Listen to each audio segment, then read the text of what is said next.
अगर आप एक मजबूत बिल्डिंग खड़ी करना चाहते हैं तो उसके लिए आपको उसकी नींव मजबूत करनी पड़ेगी। सत श्री अकाल, नमस्कार दोस्तों। आज मैं आपके सामने एक बहुत ही इंपॉर्टेंट टॉपिक लेकर के आया हूं और इस टॉपिक में मैं आपके साथ अपने वो एक्सपीरियंस शेयर करूंगा जो पिछले लगभग 19 सालों में हमने किए हैं। और इन 19 सालों में हमने लगभग 25 बच्चियों के साथ ये डाइट जो थी शेयर करी और उन्होंने इसको फॉलो किया और जिसका नतीजा निकला 100% रिजल्ट्स के साथ सेहतमंद बच्चे, नॉर्मल डिलीवरीज और डिलीवरी के समय माँ को और बच्चे को किसी तरह की कोई प्रॉब्लम नहीं।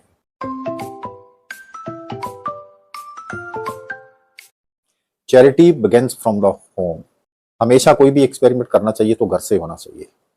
तो मेरा जो पहला एक्सपेरिमेंट ये था डाइट पर, वो मेरे बड़ी भाई से की बेटी, उनके साथ हमने एक्सपीरियंस ये किया पहला, क्योंकि आफ्टर मैरिज उसके 4 बार मिसकैरेज हो चुके थे और हर बार उसकी सेहत और डाउन और डाउन और डाउन होती चली जा रही थी और हम भी परेशान थे कि ये हो क्या रहा है।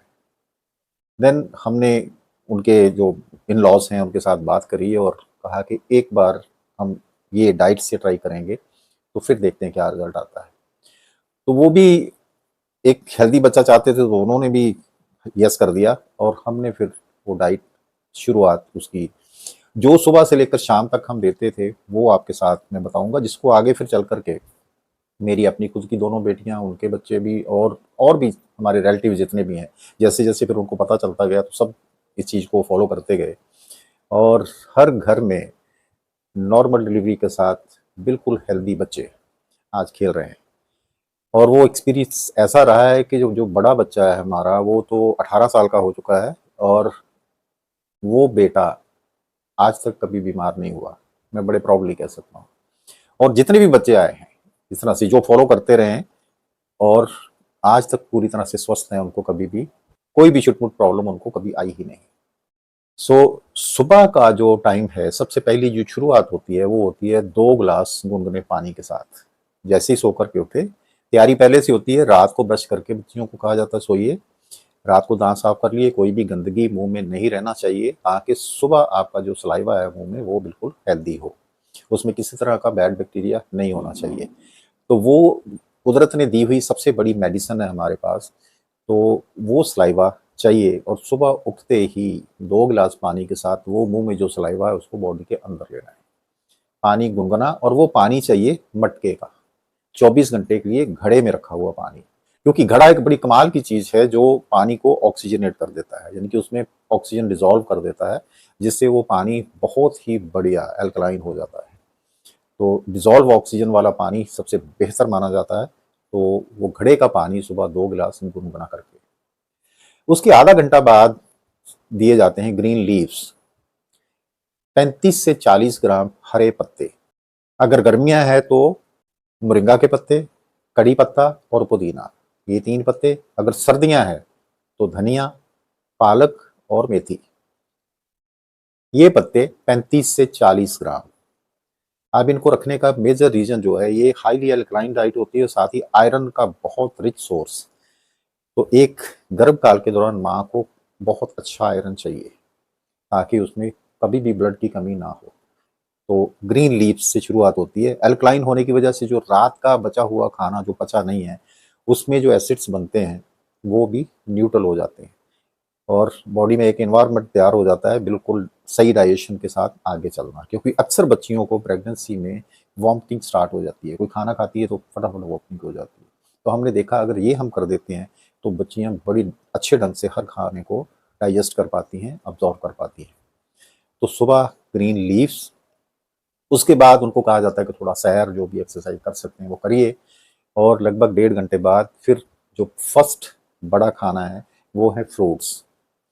तो हर एक बच्ची को हमने कहा कि आप कम से कम 500 ग्राम फ्रूट्स 4 तरह के सीजनल मिक्स करके उनको खाना स्टार्ट करिए ताकि पर्याप्त मात्रा में आपको विटामिन मिल जाए। और आपको भी पता होना चाहिए कि हर एक फल में विटामिन सी एक कॉमन विटामिन है और विटामिन सी हमारी इम्यूनिटी के लिए, हमारे डाइजेशन सिस्टम के लिए बेहद इंपॉर्टेंट होता है और खासकर प्रोटीन की प्रोसेसिंग के लिए बहुत इंपॉर्टेंट है। अगर बॉडी में विटामिन सी पर्याप्त मात्रा में है तो जैसे ही आप प्रोटीन खाओगे, हैवी डाइट जो होती है, तो वो आसानी से अमीनो एसिड में टूट करके बॉडी में सही ढंग से अब्जॉर्ब होता है। तो जब हमने फ्रूट्स उनको दिए तो एक तो सभी विटामिन, अलग अलग फलों से जब अलग अलग विटामिन मिलते हैं तो एक बैलेंस रूप में विटामिन उनको मिल जाते हैं, और साथ ही साथ आगे का जो खाना लेना है उसके लिए भी बॉडी की तैयारी हो जाती है। तो ये फ्रूट्स खाने के लगभग फिर 1.5 से 2 घंटे बाद फिर भूख लगती है, तो फिर हाई प्रोटीन डाइट वो लेना होती है। तो उसके लिए हमने जो तरीका अपनाया, जो मेरा फेवरेट है, क्योंकि प्रोटीन सबसे ज़्यादा ज़रूरी है, और आपको पता ही है कि प्रेगनेंसी के दौरान 2 जीवन है और दोनों के लिए न्यूट्रिशन चाहिए, और बच्चा जो डेवलप हो रहा है गर्भ में, उसका सारी के सारे मसल जो हैं बनने, वो प्रोटीन से ही बनने हैं। तो रिच प्रोटीन डाइट मदर को चाहिए होती है। तो उसके लिए हमने क्या किया, 4 दालें साबुत, जिसमें काला चना, हरा मूंग, मोठ और मटर, ये 4 दालें बराबर मात्रा में लेकर के उसको मिक्स कर लेते हैं, और उसमें से उसी बच्ची की एक फीस्ट, बड़ी मुट्ठी, उसमें जितनी दाल आ जाए उतनी दाल लेनी है उसने, और उसको फिर रात भर पानी में भिगो करके, जिस पानी में भिगोया वो सुबह पानी निकाल देते हैं, वो नहीं रखना है क्योंकि वो डिटॉक्सिफिकेशन होता है दालों का, तो वो उसमें कुछ टॉक्सिटी होती है, वो बाहर निकाल दी, फेंक दी, और दालों को धो करके अब उसको स्प्राउट करना है पहले। तो अगले 24 घंटे के लिए उनको रख दिया जाता है स्टील के प्लेट में डाल करके, और ऊपर उस पर कॉटन का कपड़ा गीला करके दे दिया जाता है, जिससे स्प्राउटिंग बहुत अच्छी होती है। अक्सर स्प्राउटिंग लोग कपड़े में लपेट करके, या फिर किसी स्प्राउटर आते हैं मार्केट में जो प्लास्टिक के होते हैं, उनमें करते हैं। तो उनमें कभी भी स्प्राउटिंग नहीं करना चाहिए, क्योंकि जब ये दालें अंकुरित होती हैं तो सबसे पहले जड़ निकलती है, तो जड़ अपना खाना तलाश करती है। तो अगर कोई भी टॉक्सिटी वहां से मिल सकती है तो वो जड़ ले लेगी। तो प्लास्टिक भी आपको पता ही है कि वो अपनी टॉक्सिटी छोड़ती है, और बाकी धातुएं भी अपनी टॉक्सिटी छोड़ती है। इसीलिए मैं कहता हूं कि हमेशा स्प्राउटिंग जब भी करनी है, जहाँ तो नीचे एक अच्छी स्टील की प्लेट, जहाँ फिर कांच की प्लेट चाहिए, जिसमें से वो पौधा कुछ भी नहीं ले पाता, क्योंकि वो अपना रेजिडुअल छोड़ते नहीं है। तो स्प्राउट होने के बाद दालों को हल्का स्टीम कुक कर लेना है, और इसके साथ अब और ऐड करना है, उसके लिए भी प्री प्लानिंग होती है। उसके में होते हैं 10 से 12 गिरियां बादाम की, 2 गिरी अखरोट की, आधा टीस्पून तिल, आधा टीस्पून अलसी, और 2 सूखी अंजीर, इनको लेना होता है। बादाम को ओवरनाइट पानी में डिप करना है, और सुबह पानी में से निकाल देना है, और उसको धो करके रख लेना है, अभी यूज नहीं करना है। सुबह सुबह उठते ही अखरोट, तिल, अलसी, इनको एक कटोरी में डाल करके पानी में भिगो देना है अलग से, और अंजीर को अच्छी तरह से पहले धो करके फिर उसको थोड़े से पानी में उसको भी डिप कर देना है, ये अलग डाला जाएगा। अब 3 से 4 घंटे इनको पानी में भिगे रहने देना है, तब तक फ्रूट खाए हुए भी टाइम हो चुका होता है। अगर सुबह 5 बजे भिगोया तो समझ लीजिए 9:30-10 बजे तैयार हो जाएंगे, 3.5-4 घंटे बीत चुके हैं। अब इनमें से भी पानी निकाल देना है, अंजीर का पानी रखना है, उसको नहीं निकालना। जिसमें अखरोट, तिल, अलसी भिगोए थे वो पानी निकाल देना है, और एक उसको भी धो लेना है, एक बार धो दिया, और अब साथ ही बादाम ऐड करके इसको मिक्सी में डाला, और ये अंजीर वाला भी पानी समेत ही, अंजीर का पानी फेंकना नहीं है, अंजीर का पानी समेत ही लेना है, क्योंकि ये सभी दाने जो थे, दालें, अखरोट, ये तो साबुत थे, तो इनका न्यूट्रिशन अनफोल्ड नहीं होता। अंजीर सूख चुका है तो इसका न्यूट्रिशन अनफोल्ड होकर के पानी में चला जाता है, इसलिए कभी भी उस पानी को फेंकना नहीं है। तो उसी पानी के साथ ही पूरी सभी मटेरियल को मैश कर लेना है, और एक स्मूदी सी तैयार हो जाएगी। और ये जो स्मूदी होगी, इसको आप उन स्प्राउटेड दालों में ऐड कर लेंगे, और उसमें थोड़ा प्याज टमाटर काट के डाल लेंगे, थोड़ा उसमें नींबू डाल लेंगे, और थोड़ा सेंधा नमक मिला करके अपने टेस्ट अनुसार, जितना हल्का आप मिर्च मसाला भी डाल सकते हैं, लेकिन ज़्यादा नहीं, तो टेस्ट अनुसार उनको इस तरह से करके एक बहुत ही टेस्टी और बहुत ही प्रोटीन रिच डाइट ये तैयार हो जाती है। ये बच्चियों को खाने के लिए दी जाती है। तो ये खाने के बाद उनको आगे 3-4 घंटे के लिए भूख नहीं लगने वाली।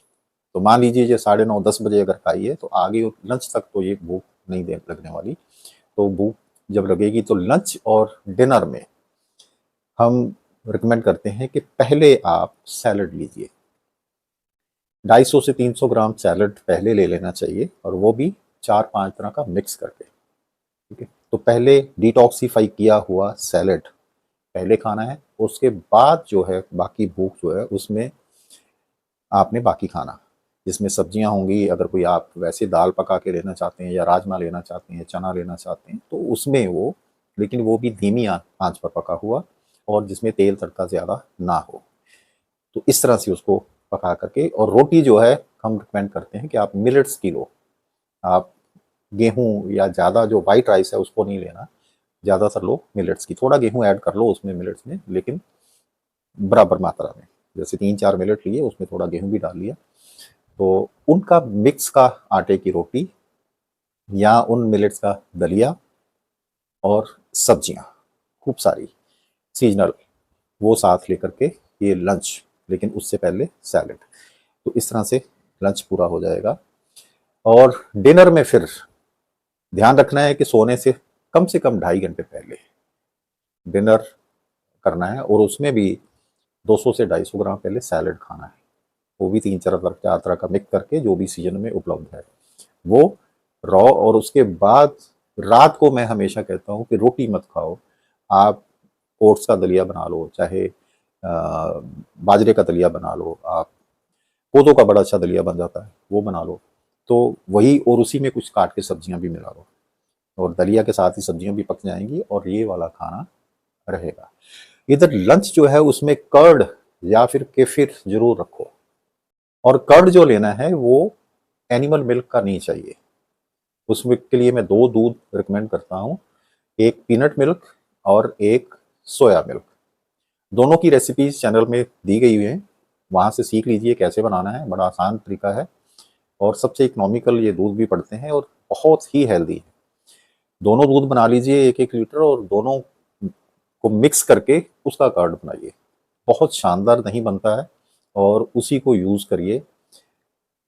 तो वहाँ से क्या है कि आपको प्रोबायोटिक और प्रीबायोटिक दोनों ही तरह के बैक्टीरिया आपको मिलने वाले हैं, और गुड हेल्दी बैक्टीरिया होता है, और साथ ही उसमें जो प्रोटीन है वो अमीनो एसिड में टूट चुका है, आसानी से बॉडी अब्जॉर्ब करती है इसको। तो इस तरह से और भी अच्छा प्रोटीन भी वहाँ से आएगा, और साथ ही गट एरिया बिल्कुल हेल्दी रहता है, तो मदर्स को कोई भी प्रॉब्लम नहीं आती, क्योंकि एक माँ का अगर डाइजेशन सिस्टम सही है तभी आगे न्यूट्रिशन उसकी बॉडी को भी मिलेगा और उसके बच्चे को भी मिलेगा। तो इसका भी ध्यान रखना है। तो कर्ड जरूर लेना है लंच में, और वो सोया और पीनट मिल्क का होना चाहिए, एनिमल मिल्क का मत लीजिए। एनिमल मिल्क तो टोटल अवॉइड करिए। वैसे भी आज वर्ल्ड वाइड इसको पता ही है कि ये इसको 5th फाइट पॉइजन डिक्लेयर किया जा चुका है। तो एनिमल मिल्क नहीं लेना, जो मिल्क लेना है वो ये। बाकी अगर दूध पीने का मन है तो जो पीनट मिल्क है आप बना करके उसको भी ले सकते हैं, और कभी कभी बीच में सप्ताह में 1 से 2 बार कोकोनट मिल्क जरूर लीजिए। बहुत ही न्यूट्रिशन से भरपूर और बहुत ही हेल्दी मिल्क है वो, आपको बीमारियों से भी सुरक्षित रखता है, वो कभी बीमार नहीं होने देता। तो इसको भी लेते रहना है। अगर दूध बना के लेना है दूध दूध बना के ले लीजिए, नहीं तो उसकी जो नारियल से कच्ची गिरी निकलती है उसको आप डाइट में शामिल कर सकते हैं। तो ये एक सही डाइट है। बीच में अगर आपका कभी चाय कॉफ़ी को मन कर रहा है तो मैं रिकमेंड करता हूँ कि प्रेगनेंसी के दौरान एक माँ को 2 कप से ज़्यादा चाय या कॉफ़ी नहीं लेना चाहिए, और वो भी अगर चाय कॉफ़ी लेनी है तो ब्लैक कॉफ़ी या ब्लैक टी या फिर ग्रीन टी लेना है। दूध वाली चाय अवॉइड करिए। दूध और कैफीन, दूध का प्रोटीन और कैफीन जब दोनों मिक्स होते हैं तो ये हाईली एसिडिक कॉकटेल बनता है, तो वो आपके डाइजेशन सिस्टम को भी अपसेट करेगा और गैस्ट्रिक प्रॉब्लम भी लाएगा। तो उसको अवॉइड रखिए। चाय पीनी है तो ग्रीन टी पी लीजिए, ब्लैक टी पी लीजिए अकेली, और उसमें भी चीनी मत रखिए, चीनी को रिप्लेस करिए, उसकी जगह मिश्री का इस्तेमाल करिए। सो ये एक डाइट है जिसको प्रॉपरली लिया जाता है। कुछ जो कमी रह गई है, यहाँ से डाइट जब कंप्लीट होगी, अब आगे जो उसमें थोड़ी कमी रह गई है, जितना बॉडी को चाहिए था, वो हमने देखा है कि इस डाइट में से जब इस तरह से डाइट ली जाती है तो वो अप्रोक्सीमेटली 85% तक ये आपका न्यूट्रिशन को कवर कर देती है। नॉर्मल जो खाना ट्रेडिशनली हम खा रहे हैं वो मुश्किल से एक गर्भवती महिला का 55 से 60% ही न्यूट्रिशन नीड पूरी कर पाता है। तो इस तरह हमने 80% 85% न्यूट्रिशन जब पूरा कर लिया, अब थोड़ा जो 15 से 20% का गैप है उसको फिल करना जरूरी है। अब अच्छी डाइट के साथ आप सप्लीमेंट लेंगे, और वो भी लेंगे प्लांट बेस्ड। कोई भी अच्छी कंपनी का जो प्लांट बेस्ड न्यूट्रिशन हो, ध्यान रखिए सिंथेटिक नहीं चाहिए। प्लांट्स का बहुत बड़ा रोल है हमारी लाइफ में। हैं। हमें हमें ज़िंदगी देते ही प्लांट हैं, हमारा भोजन सारा प्लांट से आता है, हमारे लिए ऑक्सीजन प्लांट देते हैं, हर चीज़, हर सिंथेटिक केमिकल को ज़मीन में से लेकर उसको बायोकेमिकल में सुरक्षित कर देते हैं। तो प्लांट बेस्ड न्यूट्रिशन सप्लीमेंट चाहिए। और कौन-कौन से सप्लीमेंट चाहिए होते हैं? एक तो प्रोटीन डेफिशिएंसी है, तो प्रोटीन का सप्लीमेंटेशन। और ध्यान रखिए ये सप्लीमेंटेशन है, ये डाइट नहीं है। पहले डाइट आपने कंप्लीट करी है, और ये मैं एग्जांपल के साथ समझाता हूँ आपको। आप जब भी एग्जाम देने के लिए बैठते हो तो सबसे पहले आपको एक आंसर शीट मिलती है, पहले उसको फिल करते हो, तब सप्लीमेंट्री शीट मिलती है, तो फिर उसको उसके जो आपके आंसर रह गए लिखने वाले वो सप्लीमेंट्री शीट पर लिखते हो। सेम उसी तरह से पहले आपका भोजन, नॉर्मल जो खाना है वो इंपॉर्टेंट है, उसमें से जो भी एक बैलेंस कुदरत ने बना के उसमें दिया हुआ वो सारा का सारा आप पूरा करते हो। अब जो गैप रह गया थोड़ा सा, वो गैप फिल करोगे सप्लीमेंट से। तो सप्लीमेंट सेकेंडरी है, मेन डाइट नहीं। बहुत सारे लोग डाइटी सप्लीमेंट पर और ज़्यादा ध्यान दे लेते हैं, या डॉक्टर जो भी है आप प्रेग्नेंट वीमेंस को लिखता ही लिखता है, आयरन की गोलियाँ, कैल्शियम की गोलियाँ, प्रोटोनेक्स, ये वो लिखते हैं, लेकिन सिंथेटिक नहीं लेना है, प्लांट बेस्ड नेचुरल लेना है, कि उनका डाइजेशन ऑब्जॉर्वेशन आसान होता है और कोई भी साइड इफेक्ट नहीं होता। तो लेना कब कब है? जब जब जो जो आप डाइट के साथ ही ऐड करें उसको। जैसे सुबह आप फ्रूट खा रहे हो तो विटामिन मिनरल की अगर कोई टैबलेट लेना तो उसी के साथ लीजिए, तो वो फ्रूट्स के साथ, क्योंकि वहां से विटामिन मिनरल आने वाले हैं, तो वो फ्रूट्स इसकी भी ऑब्जॉर्वेशन को, और ये सप्लीमेंट में से मिलने वाला विटामिन उनकी ऑब्जॉर्वेशन को भी अच्छा करेगा, तो उसके साथ ऐड करिए। ऐसे ही जब प्रोटीन लेना है आपने एक्स्ट्रा, तो वो प्रोटीन आप किस में ऐड करेंगे? ये जो प्रोटीन डाइट है, जो मैंने स्प्राउट्स बताए हैं, नट्स बताए हैं, उनके साथ ऐड करिए। इसी तरह से एक्स्ट्रा आपको आयरन चाहिए, तो आप सुबह जब ग्रीन लीव्स लेने हैं उसके साथ ऐड करिए। एक और सप्लीमेंट लेडीज को चाहिए होता है प्रेगनेंसी के दौरान, क्योंकि बच्चे की बोन्स बननी है, तो कैल्शियम सप्लीमेंटेशन होता है, तो वो भी नेचुरल कैल्शियम लीजिए। और उसको तो हमेशा आयरन से 1 घंटे का फासला रखना है। और अगर कैल्शियम की टैबलेट भी लेनी है तो उसको ज़्यादातर 2 टैबलेट वो लेनी पड़ती है, तो 1 टैबलेट आप सुबह फ्रूट्स के साथ ही रखिए और 1 टैबलेट आप रात के खाने के साथ रखिए। जब सैलेड खाया है तब उसके साथ लीजिए। तो इस तरह से अगर आप सप्लीमेंट लेंगे और अपने खाने के साथ उसको ऐड करेंगे, तो उसके रिजल्ट्स कई गुना अच्छे होते हैं। और जो भी बच्चियां इस तरह से प्रेगनेंसी के दौरान डाइट लेती रहती हैं, 100% रिजल्ट्स हैं।